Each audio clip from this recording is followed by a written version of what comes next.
महाभारत के युद्ध का 18वां दिन प्रातः काल पांडव निकल करके आए। कोई युद्ध के लिए नहीं आया, लेकिन भगवान ने कहा कि अर्जुन, जब तक दुर्योधन जीवित है ना, तब तक अपने आप को विजयी मत समझो। वो अकेला दुर्योधन सब पर भारी है।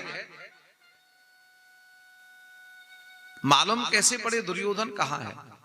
मालूम पड़ा कि ब्रह्म सरोवर में समाधिष्ट है। पांडवों को ले जाकर भगवान ने ललकार लगाई। सच्चा क्षत्रिय कभी युद्ध की ललकार से नहीं कर सकता। निकल करके आया, तुम 5 हो, मैं अकेला हूं। युधिष्ठिर ने कहा, एक से युद्ध करो। तो दुर्योधन ने कहा, मेरे बलवान, मेरे बराबर का बली तो भीम ही है, मैं इसी से युद्ध करूंगा। और दूसरी, भीम का आज वध करके मैं अपने पूरे के पूरे 99 भाइयों की मृत्यु का बदला भी लूंगा।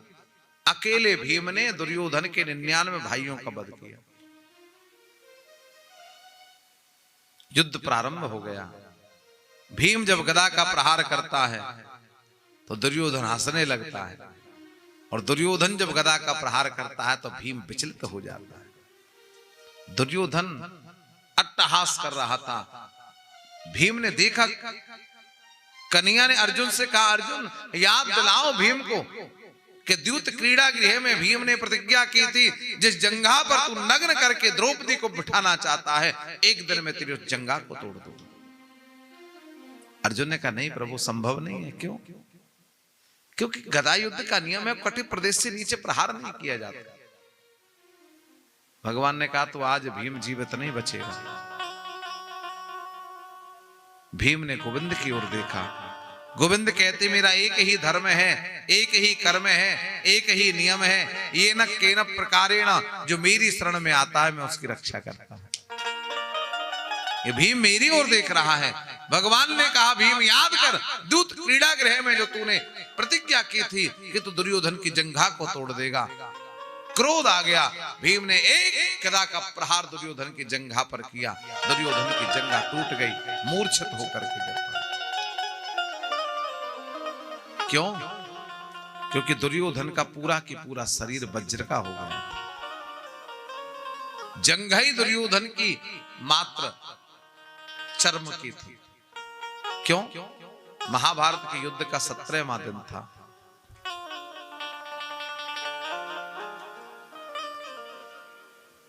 दुर्योधन माता गांधारी के शिविर में गया,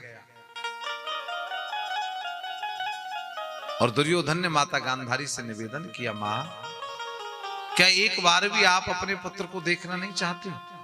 शास्त्र तो कहता है पुत्र का मुख देखने से नरक नहीं जाना पड़ता। जिसने पुत्र का मुख नहीं देखा वो स्वर्ग नहीं जाता, ऐसा लिखा है। पुत्र का मुख ही तो देखना है, और तुमने, तुम्हारे 100 पुत्र थे, एक का भी मुख नहीं देखा। 99 तो वीर गति को प्राप्त हो गए, एक बचा है, ये भी कब तक बचेगा मालूम नहीं।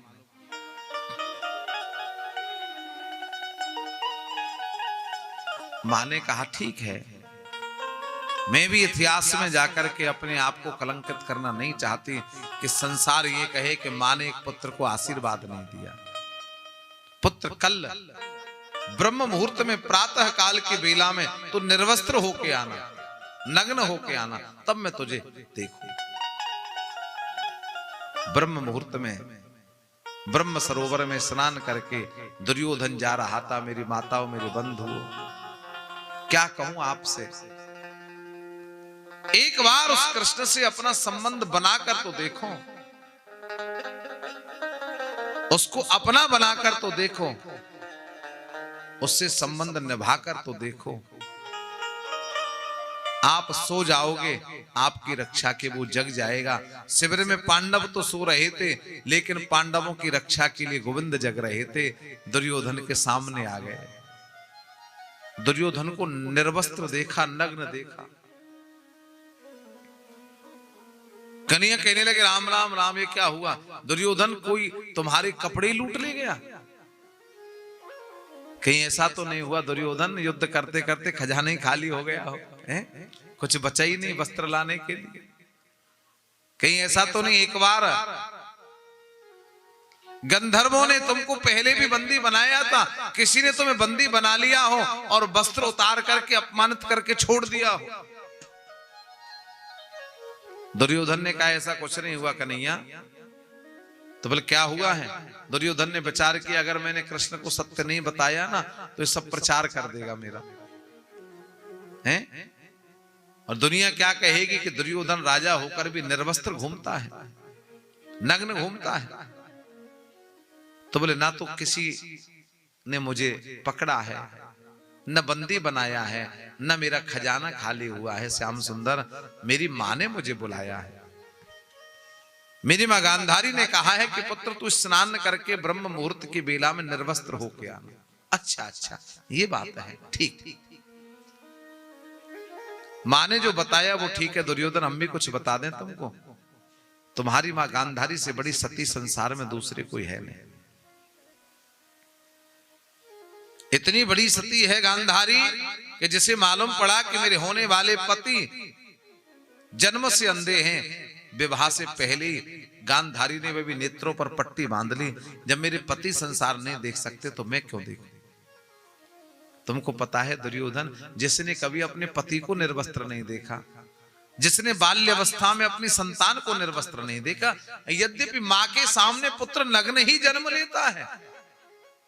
ये नियम है कि मां ही उसे वस्त्र पहनना सिखाती है, इसलिए मां के सामने निर्वस्त्र होने में कोई दोष नहीं है। परंतु दुर्योधन, में बताऊं ना, वो एक आयु होती है, वो एक आयु की सीमा होती है। तूने उस सीमा का अतिक्रमण कर लिया है।